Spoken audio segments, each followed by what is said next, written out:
Straight from New Jersey, it's the SNL Nerds, the show where two comics from New Jersey nerd out about Saturday Night Live. I'm your co-host, Darren Patterson. And I'm your co-host, John Trumbull. Merry Christmas and Happy New Year and Happy Holidays, Mr. John Trumbull. Yeah, thank you. Same to you. I guess it is coming up. I haven't been doing like a whole lot of Christmas stuff yet, so I have to kind of remind myself. Oh yeah, it's the Christmas season, right? Yeah. It doesn't I don't know. It doesn't really feel like Christmas to me. I don't. Yeah. Maybe it's because it's not snowing here on the East Coast or what. But... Yeah, we've just had like a rainy few weeks here in New Jersey, and it's there's nothing that feels really Christmas. And honestly, I'm fine with it not snowing because I don't know. I get sick of the snow pretty quickly. Yeah. Oh, honestly. you're not a snow guy? I'm good with snow for like a day or two, and then after it's cleared off and then it's just a slushy, dirty mess, I'm like, okay, yeah, I'm done with snow. It's pretty when it's first coming down, and it's fun to get a snow day. But I mean, these days, there's not really any such thing as a snow day because it's like, oh well, we're getting a storm, so you're gonna have to work remotely. Yep, that's right. Something like, you still got to log into the office, and it just takes half the fun out of it.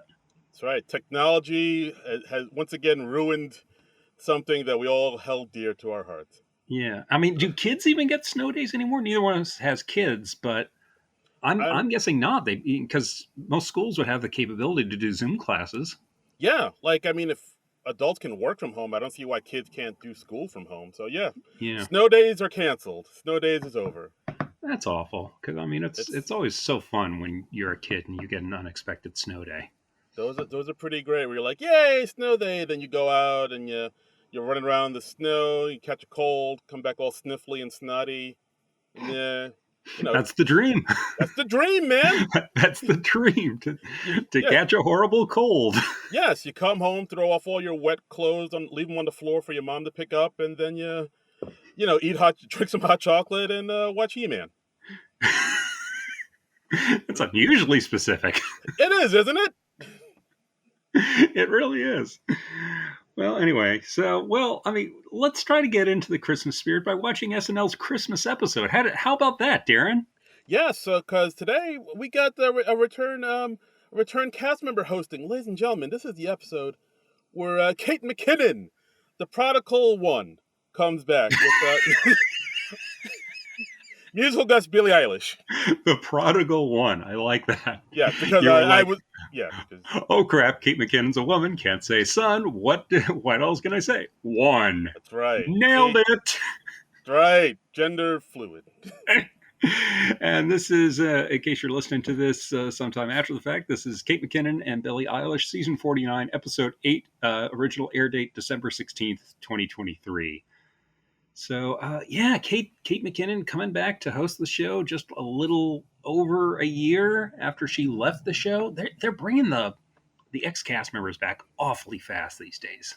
I would agree. Usually, when a cast member would leave the show, they would be away for, at least a good couple years at least. A couple years, just so you get a chance, just so you get to miss them. Yeah. And everything. But yeah, they brought back Pete. They weren't going to bring him back sooner if it wasn't for the Pete Davidson was supposed to host, I think, the finale of last year. Yeah. And then he ended up hosting the season premiere because things got all screwy again. Yeah. The SAG-AFTRA strike got in the way. Oh, yeah, the strike. Yes, that's why. Right. I was like, why was it? We didn't have another pandemic, did we? I don't know. What is time? Who knows? But they seem to be bringing old cast members back pretty quickly. Like with Pete, I was like, I feel like we should have given him a little bit more time to, go away before he came back. But that sounded. This sounds harsh, but that sounded rude. But it's how we feel. We feel harshly. Yes, exactly. We're not here to make friends. But with Kate, I was like, all right, it's Kate. We all love Kate. Because it was Kate, I don't mind it. I don't. Honestly, if she had said, I'm going to stay another season or two, I would have been like, okay, fine. Yeah, the world loves Kate. I honestly never got sick of Kate McKinnon when she was on the show, and I can't say that about every cast member. I think a lot of cast members these days, they tend to stay a little longer than they should. They do. It seems to be the new thing, but I don't Yeah, know I if mean, and sometimes there's reasons for that. There pandemics and things like that. There are extenuating circumstances, but they're S- still staying too long. there's SNL 50 coming up, and people kind of want to stay till the big Yeah, I five feel like zero. that's part of it too. Yeah. Yeah, but I don't know. We'll see. Well, let's talk about see if Kate's return to the promised land was a hit or a miss with us. Yeah, let's find out. Let's dive in. Okay, first we got Christmas Awards cold open, which is the 95th annual Christmas Awards. We got Heidi and Bowen hosting. Uh, they got a sustained applause break when they stepped out. It was a pretty hot crowd tonight. I felt. Yeah, yeah. Muy Um, caliente. This crowd was. yeah, yeah, and I don't know if they were there largely for Kate or for Billie Eilish, who I know is very popular in her own right. But I mean, they were excited. They were ready to see a show, man. They were. It was a hot crowd. I mean, especially during. I mean, well, we'll get to the joke swap, but the crowd when this joke Hmm. swap hit, that was, ooh, Yeah, yeah. fuego.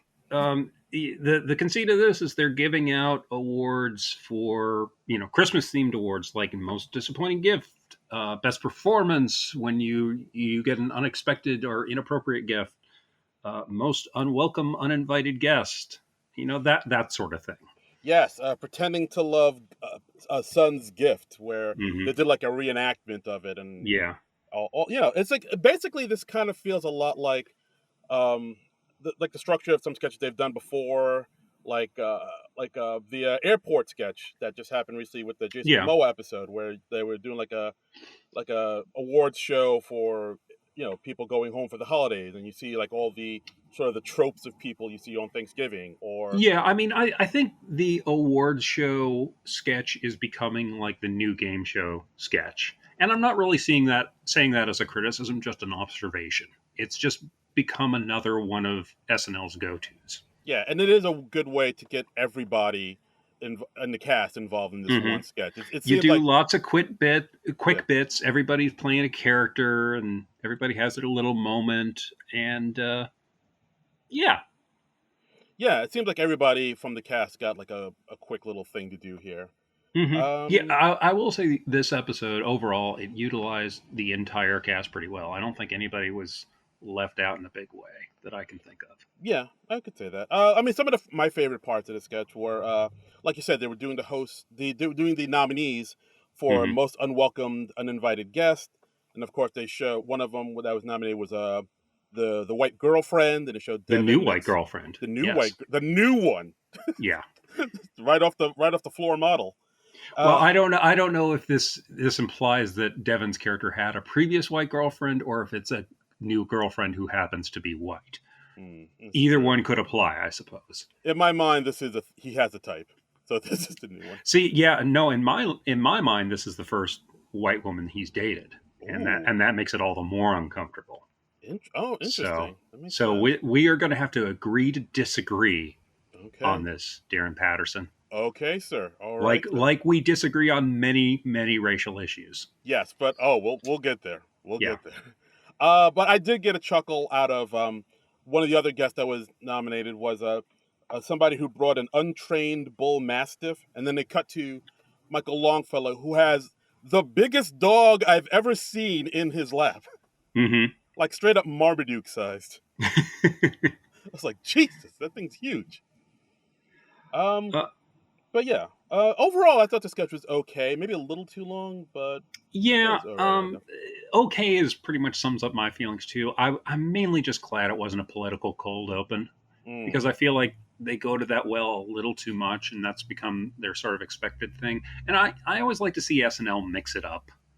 that's true. I did also like when Heidi, who's one of the hosts, um, she was like introducing the next presenter and saying, Hmm. ladies and gentlemen, welcome the Leonardo DiCaprio of Hotel TV, Mario Lopez. Yeah, And then yeah. they cut And to Marcelo is Mario yes. Lopez. And I thought that was a cute what little thing. refresh my memory because I didn't rewatch this sketch before we started recording. What was it that Chloe Trost sang? I just made some notes about her singing, but I Oh, didn't right. write down what she sang. Yeah, she's saying, "Do you hear what I hear?" with Hmm. incorrect, misheard lyrics. That's right. That's right. Yes. I Chloe Trost sings twice in this episode. yeah, I feel like that's becoming like she's becoming kind of pigeonholed as just being the singing one, and I know from other episodes that she can do a lot more than that, and I don't want to see her just get typed as that one thing. Yeah, I could see So, that. Like, I think because once she sort of debuted with her singing voice in that mhm, Orphan Cassidy sketch, yeah, people like, oh, she can sing, and that got like a real positive response. So yeah, I do kind of see that. Like, yeah. and I again, like, she does have a lovely voice, and it's a great voice, but like, Yeah, it's yeah, nothing against her singing. I just want to see her doing other things on the show in addition to the singing. That's what I'm saying. yeah, no, agreed. Like, I mean, of course, she did do that on last week's episode in that cold open, Yeah. and that wasn't. Mm. Yeah, But that was the whole weird thing because of the yeah, whole Sicily thing, and yeah, that but that was was. no, that was I no. don't know if I want to say that's a controversy, but it seems like it was a kerfuffle. It was a bit of a skirmish, Yeah, an oopsie doo, maybe. I don't think anybody outside of SNL fan circles particularly cares, but Yeah, that's true. It's more in our little bubble. But I mean, like, yeah, what happened on that cold open was through no fault of her own. I felt bad for her. yeah, But yeah, but like, I would like to see her get more chances to do more of what she can do, like, sketch yeah. comedy, I mean, show chops and just whatnot. in the same way that I didn't want to see Bowen get pigeonholed as the guy in the wacky costumes during Update after the Titanic iceberg bit, Right, um, because we know that he can do more than that. right. And I don't want to see Sarah Sherman get typed as does the wacky body horror stuff, and she's great at that, but she can also do other stuff. I've seen her play like a straight person in a sketch perfectly well. Yeah, and So also like, I want to see every cast member do all sorts of different things. I think she will get a chance to do that because, like, I mean, for a while, I think people were concerned that James Austin Johnson would just be the impressions guy, and Exactly. we've Right. seen him do we haven't seen him do too many impressions lately. He's mostly been That's true. Yeah. like straight up, cast member like roles, just like regular, just run of the mill stuff. And he does do like a lot of announcer guy roles, but he's like really good in those announcer guy Yeah, roles. he is. He is. He's a good announcer guy. He's filling the shoes of the sort of parts that Phil Hartman and in her day Cecily Strong used to do, because like Cecily Strong did a lot of voiceovers on the show. She did, yeah, for sure. Um, Uh, but anyway, it was a decent enough cold open. Didn't blow my socks off though. yeah, not a lot of great jokes, a lot of so-so jokes about, Hmm. oh, now we present the cousin who and their answer of like, why does it smell like weed in the garage? I was like, Oh yeah, yeah. And Dismukes is just like, I don't know. like, And the all right. costuming was on point for him with that sort of, I don't know what else to call it besides a stoner sweater.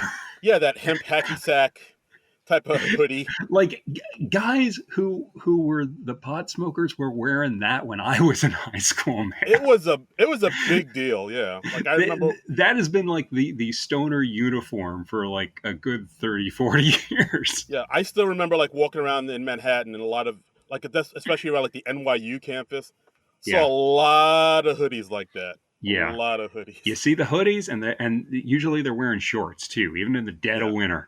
Yeah, either they're like too cold or too hot. I don't what is Yeah. this look? It's anyway, let's move on to the Kate McKinnon monologue. Monologue. She comes out, talks about how I used to work here and now I'm back at my old job. And I really like this monologue. I liked how she talked about how she's not comfortable speaking in her own voice, and that is why I I got into sketch comedy is because I don't like being myself. Um, Yeah. It kind of reminded me of like, didn't like Phil Hartman or somebody like that say something like that, or they did something like that about like how Phil Hartman's always yeah, kind of in other yeah, voices, and he said yeah. he's I not think Phil comfortable in his Hartman own has said voice. he was always more comfortable hiding behind a character. I know Peter Sellers was very Mm. uncomfortable being himself. He had a great line when he hosted the Muppet Show. He said, "There wasn't me, but I had it surgically removed." Because like they always did that segment on the Muppet Show where you see the host in their dressing room and they're kind of themselves Right. and they're just interacting with whoever their favorite Muppet is, I guess. Yeah, yeah, absolutely. But yeah, like we see sort of Kate being her wacky, oddball, weirdo, awkward self, but it's Mhm. very endearing. Like she even Oh shows yeah. that it's like not really an act. She even shows a picture of herself at her junior prom where she's like dressed in straight up like Renaissance fair attire. That feeling when your date shows up in a Ren Fair dress and is gay and is me, and she apologized to her prom date. Yeah, sorry, Richard. Yeah, that was very funny. I also liked that she said the reason she left the show was because her skin was reacting to the prosthetics. That's And she points out I usually played freak next to the hot person in the monologue, and then they show several pictures of her next to various SNL hosts through the years. And I like that the first two were Benedict Cumberbatch and Martin Freeman. nice. Oh, right. Oh, Hashtag bring back Sherlock. yeah. Is that coming back or is that still I whenever? don't know. I don't know. If I can go on a little Sherlock digression, Let's do it. I I don't know, and it's been a number of years since they did their last episode, The Final Problem, and I want the show to come back mostly because I really hated that last episode, and I don't want their last episode to be that bad. Yeah, I remember I think we had a friend over because like we were all big Sherlock fans. And Yeah, we were really pumped up to see it, and yeah, that last episode kind of fell flat. it really did. It was not good. And it just had next to nothing to do with Sherlock Holmes. Um, and I think part of the problem is that Stephen Moffat, what's the name of his co-writer? The guy who plays Mycroft. Oh, damn it. Hold on. I'll look it up. Mark Yes. Gaddis. Um, Moffat, Gaddis, Benedict Cumberbatch, and Martin Freeman are all super busy. So I think it's the toughest thing is always for them finding the time to get together and do the show. I think it would be really interesting for them to come back to the show after a number of years away, and I hope that they do that because I think there is more to be mined in that version of those characters. Right. But who knows? Who knows? It's Maybe that's going to be it. I don't know. I don't think yeah. they've ever officially said, "Oh yeah, we're done." Yeah, I don't think so. I mean, they ended it in a way that yeah, Hmm. it could be over or they could bring it back. So it's Yeah, still yeah. They left it open enough because they were like, "Yeah, we're now back to the classic Sherlock Holmes because Watson's the widower now." Spoilers for Sherlock, but you've had years. Um, it's been a minute, guys. Come on. it's as they said when they did it, like the death of Mrs. Watson is a 100-year-old spoiler because Conan Doyle killed her off back in the day. All right, anyway, let's get back to SNL. I Yeah, could easily turn this into a Sherlock podcast at a moment's notice, yes, at the and I may drop of do a hat. that. But today is not that day.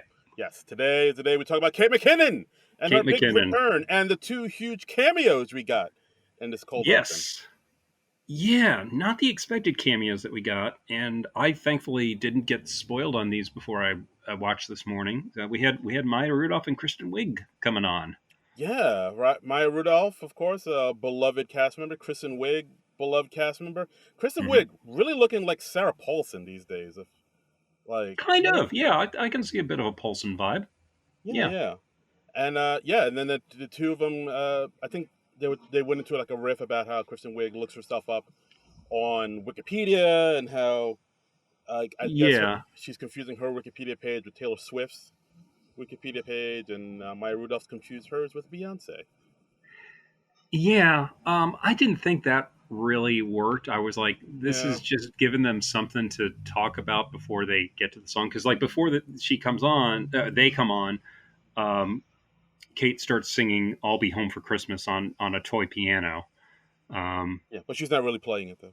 yeah, yeah, she pointed that out, and it was also interesting that it was Maya and Kristen cameoing because you don't really think of their tenures as overlapping with Kate's, but Kate did come on at the tail end of Kristen's time on the show. Yeah, like I've seen a lot of people talk about that online, where they're Yeah, like, "Oh, how come like Maya and uh, Kristen they didn't really?" briefly overlapped, and I know they got really tight when Kristen came on the show in like Maya's last year or two, and that's why they were in Bridesmaids together. Okay. And Chris. I think among all the SNL cast members, there's kind of a fraternity feeling about the show. Yeah, I've heard that comparison made. yeah, you definitely have the feeling like you've all feel the bond because you've all went through the same thing together, and it's like Hmm. something that not a lot of people can say they've gone through. Like Right. I believe it was like maybe Amy Poehler or something like that. It's like when like how two astronauts meet. They have Yeah. that bond because like not a lot of people have gone into outer space or landed on the moon, but like the few Yeah. that have. I heard Chris Rock make that frat brother comparison where he was doing some movie. It might have been the Sergeant Bilko movie. It doesn't matter. But like he was on this movie and Dan Aykroyd was on the movie, and like Dan Aykroyd was leaving for the day, and he was like, "Oh, Chris Rock used my trailer," and he did that just because they have the bond of being ex SNL cast members. Because I don't imagine if you've done the show, it's not like doing the show in 1975, 1985, 1995, whatever. I don't think it's very different in what year you did it. So you still feel that bond with somebody, even if they did it in a different era than you. Yeah, I mean, I'm sure like the people are different and the way people think and treat each other are different throughout the eras. But I think the Yeah, actual process of putting on a live show every week and like cutting sketches and rehearsals and all that, that yeah. rigmarole that you go through, that's probably still safe to You're say. still staying up all night Mm, Tuesday writing the show. You're still right? doing the dress rehearsal. You're still doing like the massive amounts of cocaine. Yeah. Um, Right. allegedly, I have no idea if anybody from the show is doing cocaine. Well, I do. Um, okay, all right. Well, Darren knows, and I he's got, not going to tell us. I got it on good Um, authority. yeah, I don't know. I personally, I didn't feel like we really needed the cameos. It felt like Maya and Kristen were just there because like they were there to go to the end of the year party, and Lauren was like, "Well, let's write them in." Yeah, yeah. I did like that one point in when Kate was on the piano on the toy piano Yeah, singing, and she said, "Yeah, like I told Lauren I don't sing," but then he was right. like, "But it's Christmas." Yeah, yeah. Um, But yeah, I kind of agree with you. I kind of liked it when it was just Kate being Kate and yeah, being because her. I thought like when the monologue was just Kate, it was like really strong. So Yeah, and then I mean, as much as I love Kristen and Maya, but yeah, like yeah, once they came out, I was like, well, now it doesn't feel yeah. as Now it's about them, and yeah, I and want Kate's monologue to be about Kate. So exactly. So yeah, first half of the monologue, I thought it was strong, but the second half, I was yeah, like, we didn't need this. it was half a good monologue. Yeah, Yes, half hat on a hat. yeah, yeah. Thank you, Seth Meyers. Okay, first sketch North Pole News killer whale attack. This is a return to something. Did they do this? Did they first do this during the Eddie Murphy show? They did. They did this during the Eddie Murphy episode, his Christmas episode, where Right. it was like a polar bear attack that came in and started eating all the elves. Yeah. This time it is a killer whale that came out of Yeah. the ice and started eating all the elves. And this one was written by Mikey Day and Street of Seidel. Mm-hmm. Mm-hmm. And And so we should also mention the monologue was written by Mike DeScenzo, Allison Gates, Kate McKinnon, Jake Nordwin, Maya Rudolph, and Kristen Wiig. oh my goodness, it's a legion of people working on the monologue. Woo! Wow. Yes. Okay. Um, yeah, I didn't take too many notes on this North Pole News because I wanted to like it a lot more than I did, and that's my basic feeling on it. There was Yeah. amusing stuff in there. I liked when Kate's little elf character, like the camera pans away from her and then she pukes Skittles.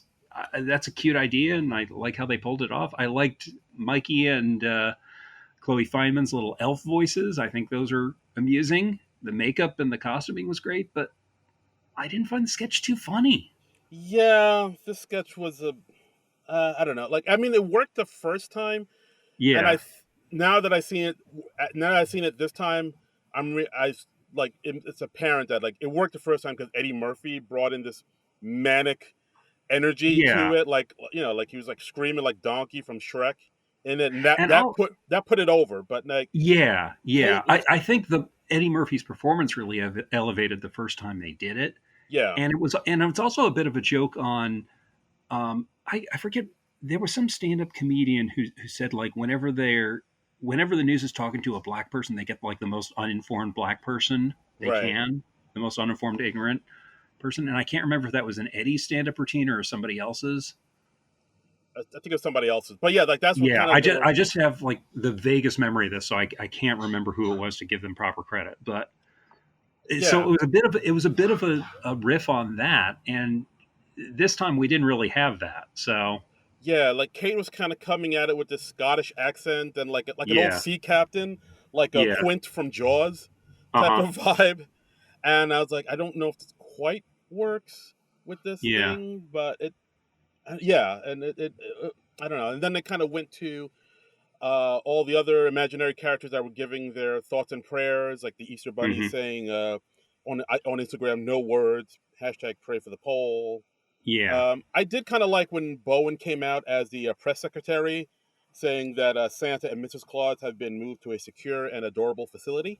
yeah. That was cute. I mean, there was like cute stuff throughout, but overall, I just didn't really feel like it worked this time around. Yeah, I mean it's like basically the same as the Eddie Murphy one. It kind of hits the same beats, Yeah, but it doesn't have Eddie's energy, so it kind of doesn't. yeah, Yeah, it definitely kind of falls a little bit more on the flat side yeah. than it did Agreed. last time. I didn't take too many notes on that on this one either. All right. Well, let's move on to the pre-tape Pongo. Do Pongo. we have writing credits for this one, Darren? Dan Bulla, Sarah Sherman. Okay. All right. I figured Sarah Sherman's hand was in this one because it just had her voice. It's a weird one. And also, I mean, Sarah's a pretty prominent part of it too, so that's always a hint. Yes, absolutely. Yeah. So on in this pre-tape, we see the kids opening up their gifts Christmas morning. Hmm. Mom and dad look on, and the kids are like, "Oh, thanks for all these great gifts, mom," but they still look disappointed. And they're disappointed because they thought they were going to get a dog, and they didn't get a dog. But Yeah. there's one more gift underneath the tree. Hmm. They open it up. It's Pongo.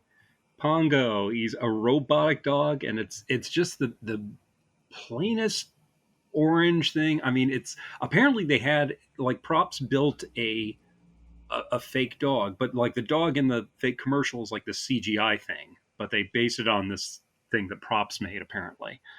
And they explain in there that he has no holes.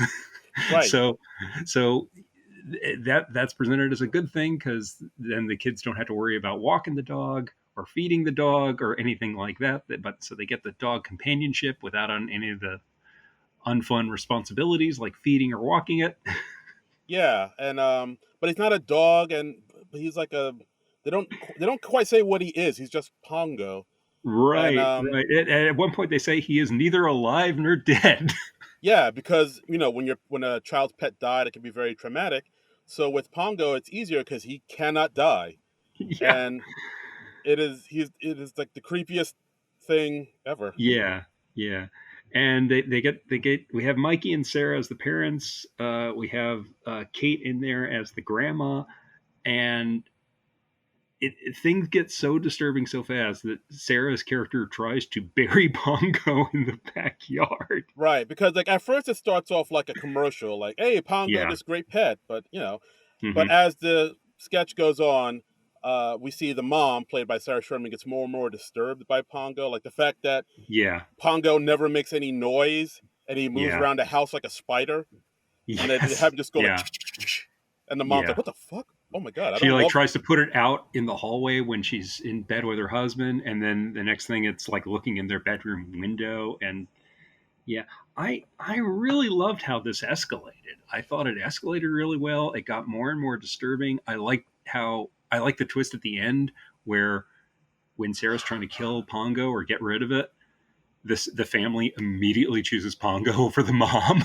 Right, exactly, because the mom's digging a grave for Pongo, and everybody Yeah, comes out saying, "Hey, what are you doing there, hun?" And then suddenly the grandmother pulls a gun on her, yeah, on the yeah, mom, saying, "Hey, this Pongo stays, you go," type of yeah. don't think about burying Pongo.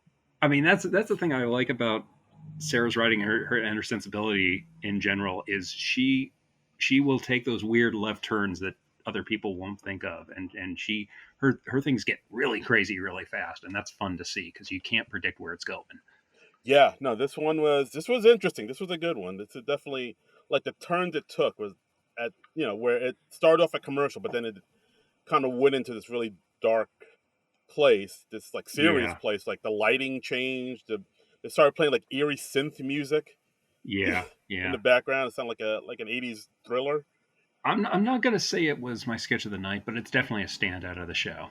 Yeah, for sure, for sure. Not the best of the night, but it's still. I will give it props, It as the kids it's say. up there. It's up It's up there. there, absolutely. All right, move on to the next. Yeah, let's move on to next. We got an ABBA Christmas to talk about, people. ABBA Christmas. Yes, you know them, you know them. It's we got James Austin Johnson doing a hosting thing. He's introing ABBA. They're the number one band alphabetically of all time, which Yeah, I thought was really funny. yeah. JJ has some good little zingers in here. Yeah, Like, that was good. And we've got Bowen, Kristen, Kate, and Maya playing ABBA, who you know from if you were alive in the '70s, and if you've ever seen one of the Mamma Mia movies, or yes, seen that show on Broadway, or whatever. Now, ABBA wasn't ABBA like two guys and two women? yes, Okay, okay. So Maya was playing a dude, right? yes. I know it's a Okay, little androgynous, but I'm pretty sure Maya's the dude. right, right. I mean, because you know what, like Bowen's character is bearded, so obviously he's one of the dudes. Hmm. Absolutely, And it's the '70s and everyone was androgynous, so it's kind of tough to tell in the other stuff. But that's I think right. Kate was playing she was playing blonde woman in ABBA. Yes, blonde woman. Um, That is her name. Yes. I don't know. Are you an ABBA fan? I I enjoy the hits. I do. Like Yeah. I can't say that I know the deep cuts, but if you play like SOS or what's another one I really like? Like the greatest hits, that will get my toe a tapping. Okay. Okay. Are Like you hitting the dance floor when the ABBA comes on? yeah, I'll dance to Dancing Queen. I'll boogie to Fernando. Yeah, there's no shame in that. Fernando's probably my favorite, I guess. Yeah, There was that's fun. something in the. Come I on. wasn't asking you to sing it, but okay. Wow. Wow. All right, Grinch. Merry Christmas. Just sometimes I can make a statement. Not everything is a song cue, Darren. What it is to me. I have a I song in my know. heart. I know. I've been doing this podcast with you for 5 years, sir. Oh I wow. know. I know. Oh boy. All I right. know. Okay. All right. Now you're creeping me out. ABBA. So, it was a bit of a mixed bag for me. This is one of the sketches where like they're cracking themselves up in a big way. So everyone on stage seemed inordinately pleased with themselves. Yeah, it definitely felt like a sketch that was more fun to them than it was for us. But I will. Yeah. I'd be lying if I said that I didn't laugh when they did the close face singing at one I point. mean, yeah, that was very funny. The standing close while facing different directions, and I'm sure ABBA has done that in at least a few of their videos. I feel like I would have liked this more if I was like a hardcore ABBA fan. Yeah, I can understand that. Like, I'm sure like a lot of younger people have no idea Yeah, what or who ABBA is. I think maybe some younger people think they just made up this band for this sketch. But no, go maybe. maybe Yeah. kids go ask your parents about ABBA. They rock. I mean, like ABBA as a group, I can like take or leave them. I can listen to them once in a while, but I have a low ABBA threshold, I Okay, suppose. low ABBA threshold. Yeah, All I right, mean, I can only take so much where it's like, okay, I've heard enough of ABBA for the next couple of years. ABBA is the Um, perfect gift for moms and their gay sons. I mean, again, really good line, really good line. But I feel like if I was a hardcore ABBA fan, this would have hit me the way like the Weezer sketch did you and me a few Oof, years back. don't get me started. Do not get me started. I was actually just listening to some Weezer this past weekend too. Don't even get me started. Look, I mean, Darren, if you want to destroy my sweater, just Oof, hold this thread while I walk away. poetry, poetry. Yeah, But yeah, overall, not too bad. A sketch. It definitely looked like it was yeah, more silly, goofy, fun, and again, it looked like it was more fun for the cast members involved than it was for us. But I enjoyed it. yeah. Like Maya Rudolph singing to the back of Kristen Wiig's head is funny. Yeah, I mean that's just a funny shot, and it is fun to see them like trying to keep it together, but still almost breaking. Yeah, I'm not made of stone. exactly. Like Maya Rudolph singing while her face is literally mashed into Kristen Wiig's face. Yeah, It's funny. yeah. I mean, because these are all performers who know how to like really push things, and it worked well in that regard. Absolutely. The Yeah. sketch was written by Allison Gates, Ken Sublette, and Celeste Yim. All right. Well, nice job. Nice job. I mean, I know somebody, or maybe all those somebodies went down an ABBA YouTube rabbit hole Oh, forget about it. during the writing nights. Oh, forget So, about it. Oh, fun time had by all. mm-hmm. Uh, so Uh, next up, we got Gifts from Mom. Gifts from Mom. This is another family Christmas morning. We have Kate McKinnon playing the mother, and just kind of her self-loathing is just getting out of control. Yeah, like She's just apologizing for everything she's giving to everyone, yeah, and like I mean, I have kind of seen that. Like, so basically, it's mhm, like you said, Kate McKinnon's the mom, JAJ is the dad, and their daughters are home for Christmas with both of their boyfriends. And yeah, yeah, she is doing this thing where it happens sometimes when people give you a gift, but then they kind of apologize for it while hmm, they're doing like, yeah, I'm sorry. Like, if you don't like it, I have the receipt. Don't worry about it. It's probably not good. But yeah. but then kind of Kate takes it to the umpteenth level where she's like, yeah, I did my best, but my best is bad. Put me in a home. This is Yeah, yeah, and that was fun. I could relate to this. I am not a good gift giver.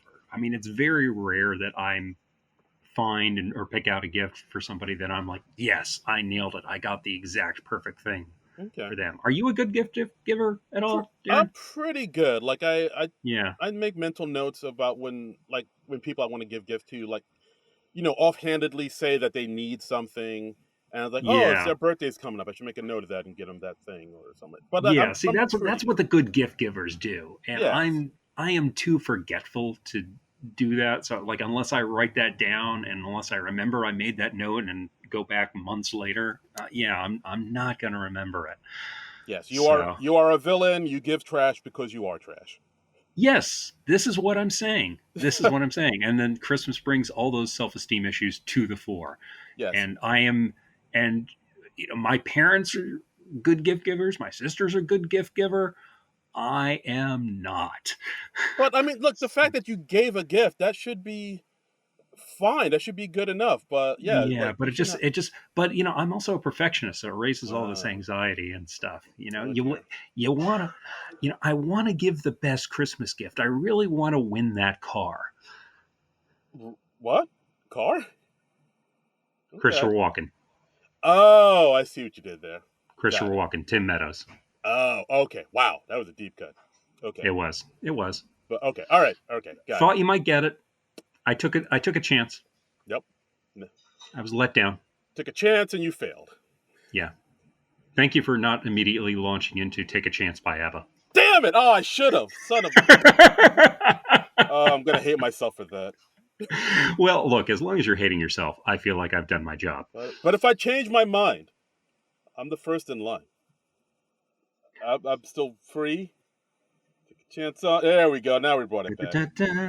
Yeah, I mean, they do a catchy tune, man. Doo doo. But I liked.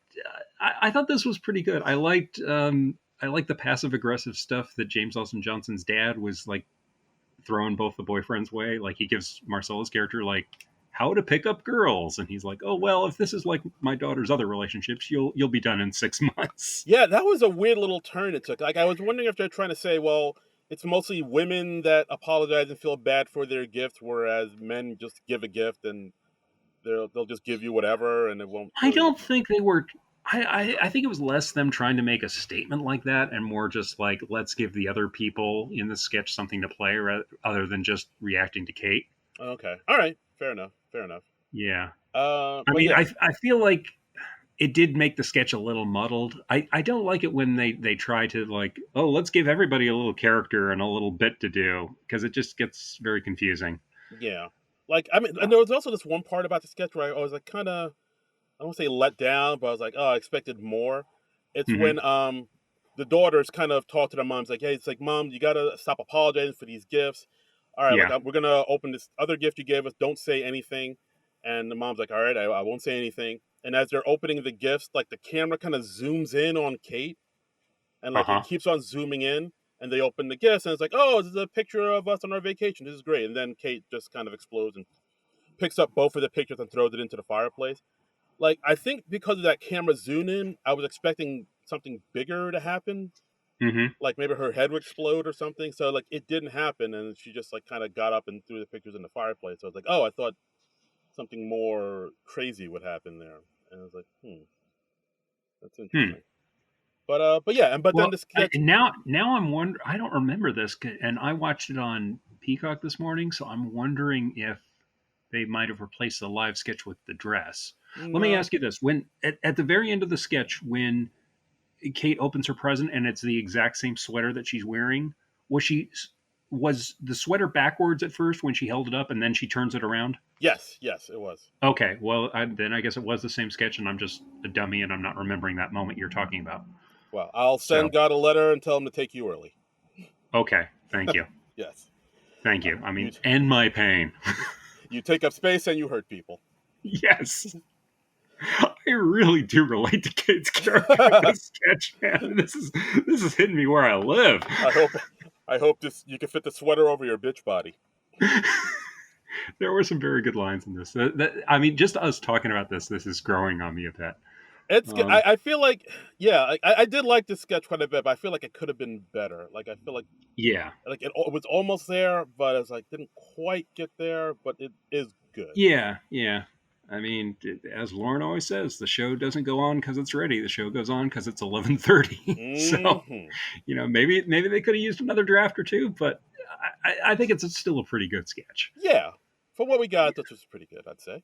Yeah. Next, we have another pre-tape, Tampon Farm. Hmm. We got Kate on guitar, singing a song, and the reveal comes a little late that she and the other characters, they're running a farm where they're growing tampons, Yes, we which see. is just Yeah, bizarre, right? yeah. Kate McKinnon in full Melissa Etheridge Hmm. attire, very Lilith fair, and it's Yeah. this is basically the song about all the women of the earth and them growing tampons on this farm, and we get cameos from Billie Eilish in it, and Hmm. another cameo from Kristen Wiig, and another one from Maya Rudolph, and one from Yeah. Paula Pell, which came out of nowhere. Yeah. Yeah. I mean, again, I feel like Paula Pell was hanging around the studio this week because she's like, oh well, the SNL Christmas party is going to be fun. Let me let me be part of that. I'm always welcome back at 8H. Hmm. Yeah, but I was just like, why is Paul Pell there? Not that I'm sorry to see Paula Pell. It's always a pleasure to see her. But Yeah, I mean, maybe I guess she was there because it seemed like they were kind of going for as a PC like way a to Lilith Fair sort of thing. yeah, Lilith Fair vibe. Yeah, Women that enjoy the company of other women vibe. yeah. And yeah, so for that you get Paula Pell. I see what you're saying. I think you can use the word lesbian. I don't believe I lesbian is considered a bad word. I don't know if I can. I just don't. Okay. I don't want to get canceled. I just Well, folks, write in. Let Darren know. Can he use the word lesbian? I yes. say yes. I say yay. Yeah. Um, Uh, yeah. What do you? I honestly, I was a little disappointed to see Kristen and Maya yet again because I was like, how is it they're dominating a show that they're not even hosting? Yeah. Part of me Um, felt the same way too. yeah, I kind of wish that I mean I know Chloe was in the sketch too. Feynman. barely. I But, mean, well, yeah.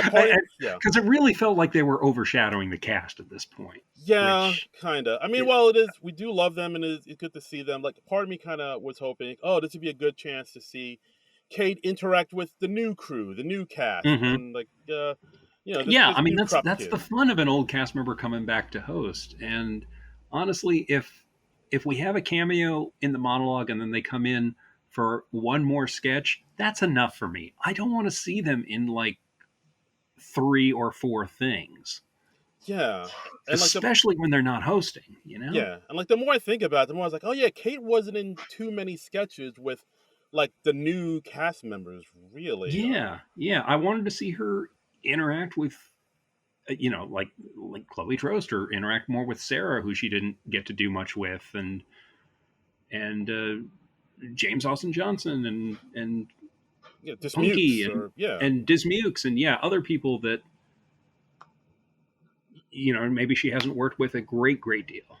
Yeah, that would have been nice, but yeah, it is Yeah. weird how we got like, again, we love Kristen and Maya, but yeah, they Hmm. were in like two sketches and the monologue.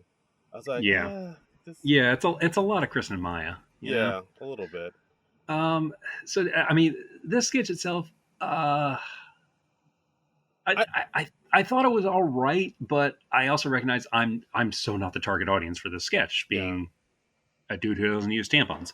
yeah, exactly. I mean, I did enjoy the sketch. I like the song. Yeah. I think the song "Tampon Yeah. Fa," like I did enjoy the song, and I don't know how I felt because like at the very end, you see that the farm got closed down because they were singing instead of farming too much, and Yeah. so Yeah. but like you wouldn't know that unless you actually heard the words of the song because at the Yeah. last visual gag is like somebody putting a condemned sign over the tampon farm sign. Yeah, So and I think the visual of like a tampon like growing out of a plant, I think that's a very funny visual. hmm Um, yeah, but it didn't send me in a big way. yeah, I think I like the song actually more than the sketch though, but Yeah, huh? that's just me. Oh, and this one was written by Allison Gates and Kate McKinnon with an assist from Jake Nordwind. Ooh, well, hmm nice assist there, Jake Northman. Good Well, hustle out there. well done, well done. So let's talk about our musical guest, Billie Eilish. Billie Uh, Eilish. she did two slow songs. First one was Hmm. "What Was I Made For," which was in the movie Barbie, Okay, and that's why we had the giant Billy logo that looked like the Barbie logo, and we had Greta Gerwig joining Kate for the intro. yes. And a little side note, for those that don't know, yeah, Greta and Kate actually go way back. They actually met in college. They actually went to college together. Oh yeah, I did read that recently. Yeah, Yeah, that's like interesting, and that's why Greta Gerwig cast Kate as weird Barbie in the Barbie movie, yeah. So like this is which I something. still have not seen. Yeah, it's very good. It's on Max now. You can watch it. But like, yeah, that's something. This is something like I actually found out after we recorded the SNL Nerds Barbie episode. But Hmm. yeah, Which I have not listened to because I have not seen the movie. yeah, fair enough. But yeah, I mean, Greta. I'm sorry. Okay, no apologies. No, Yeah. you're not on trial here, man. Hey, we're all friends here. We're all friends. Okay. But yeah, both Greta and Kate went to Columbia, and they were both in an improv group together too. So That's neat. yeah, but I think Greta kind of left after a while because like maybe she wasn't as hot on it, but she saw Kate do improv and she was like, no, Kate's really good. Like this is her I mean, thing. how can you not feel overshadowed if you're in an improv group with Kate fucking McKinnon? Yeah, when you see Kate Yeah, do it, it's like, oh, that's how it should be done. you're I like, gotta maybe I should direct. I gotta find a Look, new dream. I'm gonna I'm gonna do the acting thing for a while. I'm gonna star in a How I Met Your Mother spinoff slash reboot that doesn't go anywhere, and then I'm gonna do a Little Women and then a Barbie. That's gonna be my career path. That's the trajectory. Uh, But uh, we're not talking about much about Billie Eilish here. oh right, yes, Billie Eilish. So she did "What Was I Made For" from the Barbie soundtrack, and of Yeah. course, "Have Yourself a Merry Little Christmas." So okay. Uh oh. First song. I don't think I'd heard it before because I haven't seen the Barbie movie. It was just this super breathy ballad, and I thought it was really annoying to listen to, honestly. And it was the same thing I disliked about her Bond theme from No Time to Die. hmm I just don't like her singing, man. Yeah, she gets like very kind of close to the mic. It is a bit breathy. It's very Tim I was Calhounish for other I Will was Forte fans. hearing all sorts of mouth sounds. That's wow. Yeah, that seems to be her brand, I guess. It's not a good brand. Oh dear. I, Uh, I, yeah. I honestly, that first number, I would have fast forwarded through it if I didn't have to watch it for this show. Okay. Knowing me, knowing I you. did not like that first number. And but then the second, and also during that number, I did like how in the back they had the pictures of the childhood pictures of all the female SNL cast members and crew, I believe, which was Yeah, like, that was kind of neat. I didn't really see enough to really appreciate them though. So, yeah, like I mean, I knew that is something that actually happens in the Barbie movie too, with the oh, childhood family pictures. So they brought that back for this. You get to see a okay. young Chloe and a young Ego, young Sarah. It's very nice. Yeah, I did recognize like young Ego definitely at one point. I was like, okay, oh, that's definitely Ego, and a few people, but because the way they kept cutting to like close-ups of Billie Eilish, you don't even. It's the same thing like they do on the Oscars in memoriam montages. Mm, Is like I don't want to see the singer. I want the singer to just be background noise when they're doing that, and right. because it should be about the people who've passed. And I hate it when they cut away from that because I'm like, wait, who is that? Yeah. No. Fair enough. Fair enough. It's like a thing. Yeah, because like you have the person singing, but then you have something in the background that's kind Yeah, of takes away the focus. So it's like it is kind of like where should the focus be here? yeah, and it'd be fine if I was there in the studio watching it live, but well, I'm not, so Yep. maybe direct it with that in mind. Yeah, fair enough. And yeah, then she sang "Have Yourself a Merry Little Christmas." Another Uh slow. huh. It was two slow songs back to back, Yeah, which I don't know. I did feel like I they were beautiful, but they did kind of take down the energy of the show a little bit. and look, I normally like "Have Yourself a Merry Little Christmas." I It is one of my uh, more favorite Christmas songs because I like it. It's got a cool melancholy quality to it, and I don't think enough holiday songs capture that. Right. Because the holidays can be a rough time for a lot of people, and I like that there's a Christmas song that actually acknowledges that. No, absolutely. Absolutely. But again, I don't like her singing. I wrote down in my notes she's breathier than Marilyn Monroe with asthma. So Wow, that's a reference. that's yeah. I was just like, okay, I feel like I've given Billie Eilish a fair chance. I've listened to her Bond song. I've seen her guest on SNL before. I don't think I liked her that time either. Although I haven't listened back to what I said then, but yeah, she's just not for me, man. All right, fair enough. Fair enough. Yeah, two performances not quite hitting with Mr. Trumbull. That's fair enough. I thought they were okay. That's I thought true. they were nice enough. Yeah, okay. All right. Well, Darren likes her more, so I mean I'm not raving about her. I think like, oh yeah, these are pleasant. I'll yeah, say that yeah. they're And lovely and pleasant. and look, I recognize at the age I'm at, not every SNL musical guest is going to be for me. And hell, they weren't all for me like when I was in my 20s. But yeah, this really wasn't for me. So It can't all be ABBA. that's all I have to say about that. Hmm. All right. Weekend update. Jost and Michael Che. Che. Mhm. So what do we got? We got the big stories. We got Ray Giuliani ordered to pay 148 million in one of his defamation suits. Ooh I think he wee. has more than one. Yeah. Um, Woo. it's that man's not having a good year. No, no, he's Not not. that he And deserves one. no, not at all. Fuck him. He's a bad person. Yeah. Uh, Could burn in Hades. Screw. Oh wow. All right. That might have been. No, no, that was rough enough. yeah, yeah. No, Yeah. I mean, I'll co-sign that. Uh, I like how they said he's the 9/11 mayor because that's what he has left in his bank account. Damn. He po. Yeah, he's Popo. Hmm. Uh, I like Jay's joke about how schools are ending the ban on whole milk in school cafeterias, and he's like, "Yeah, let's get these kids thick." I mean, The audience was like, huh?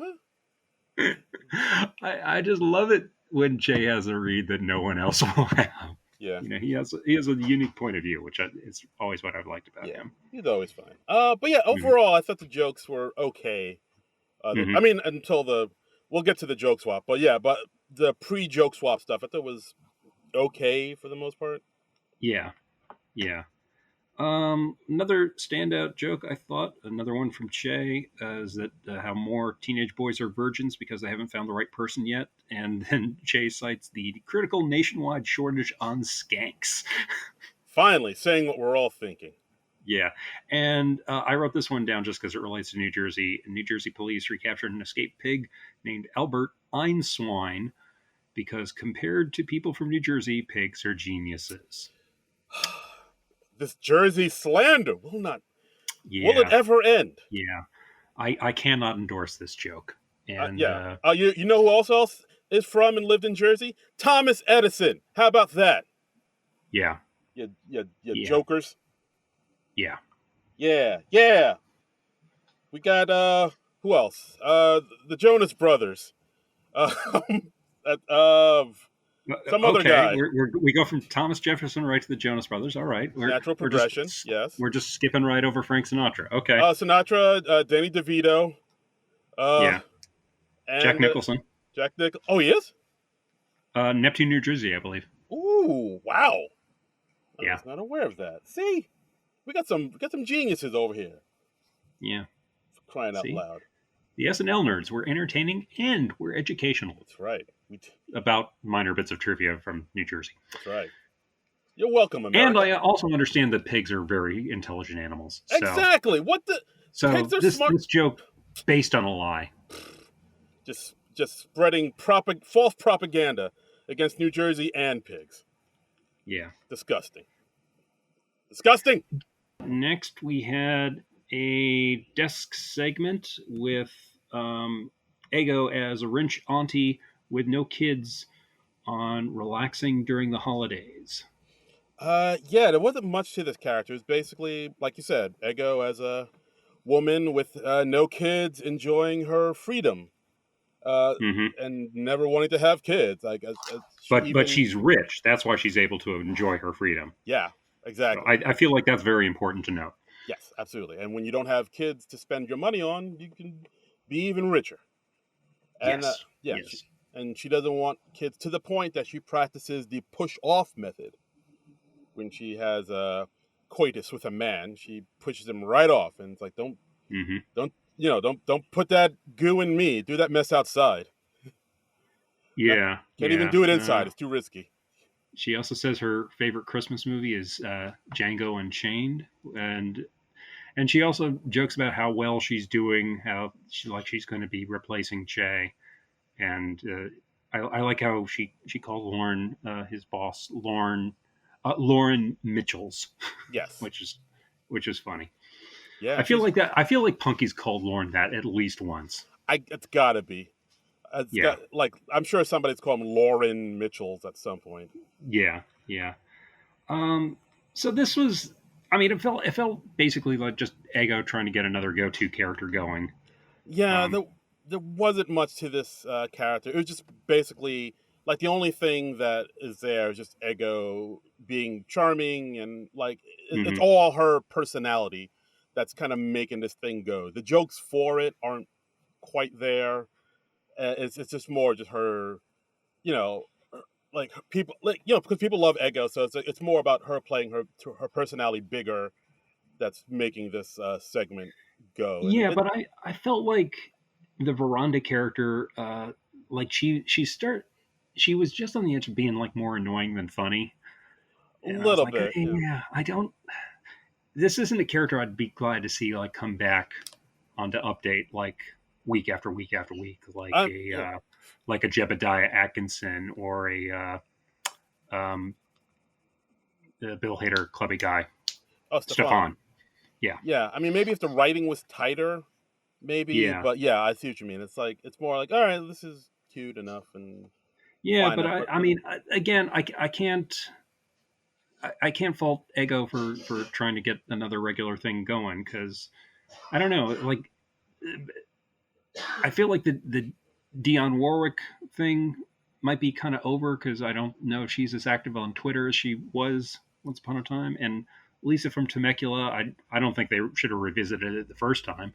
So yeah, I see what you mean. This seems like Ego trying to do another recurring character. Yeah, that makes sense. Yeah, we haven't heard from Dionne Warwick in a minute. I think that's kind of. I mean, and you know, Ego, of course, she needs some go-to characters. I mean, that's what you got to have on SNL.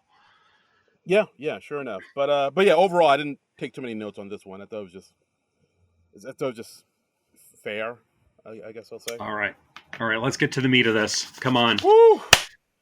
we got ourselves another joke swap, folks. And we haven't. Christmas 2023 joke swap. Our prayers have been answered, people. It's happening, and boy, did it happen.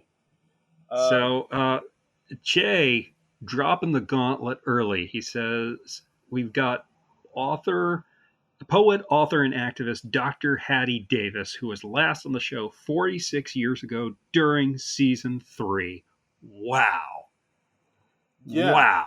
but That's impressive. it's Yeah. impressive. But according to what I'm finding online, because I was trying to Yeah. find look up Yeah. Okay. You Googled this too, right? I did Google it because, in my mind, I was like, Hattie Davis. I'm not familiar with who that I was like, is. I'm going to Google Hattie Davis because I have not heard of this woman before. And I'm going to find out what her basic deal is. And then, so I won't look too stupid when Darren explains to me who she is. And Right. then I found out, not a real person. Yeah, that they totally got me with that because I legit thought, oh, of course, the great Hattie Davis. But in my mind, I was like, Yeah. who the fuck is Hattie Davis? And I It's Hattie McDaniel mashed up with Ozzie Davis. God, I love you, Michael J. and I spent all this time trying to find Hattie Davis. Like, she has no Wikipedia page. Like, there's no mention of her at all. Like, what the fuck? And Yeah. then Newsweek Yeah.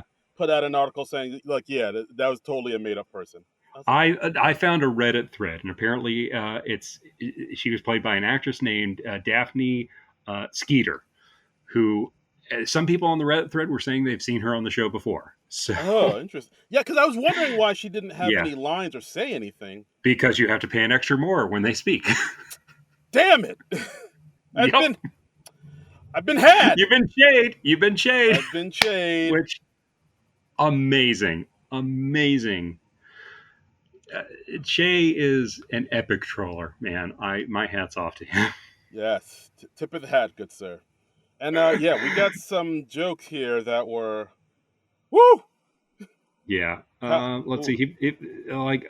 Colin had to joke about charges for old sexual assaults, like the statute of limitations has been increased for that. So, and he said because bitches love bringing up old stuff, and he had to bring up his fist and go for a fist bump yeah, with fake poet, author, and activist Dr. Hattie Davis. of course. But yeah, and then of course, we had one about the Michael Jackson musical. Hmm. This one, Che talked about how, I felt the same way about Michael Jackson musical as I did about his trial. Michael Jackson is amazing, but the kids are not believable. Yeah, not believable at all. And he followed that up with a joke about the Middle East Yep. turmoil. Oh my Yeah, god! and he literally said, whether you're Jewish or Muslim, y'all need Jesus. Which, yeah.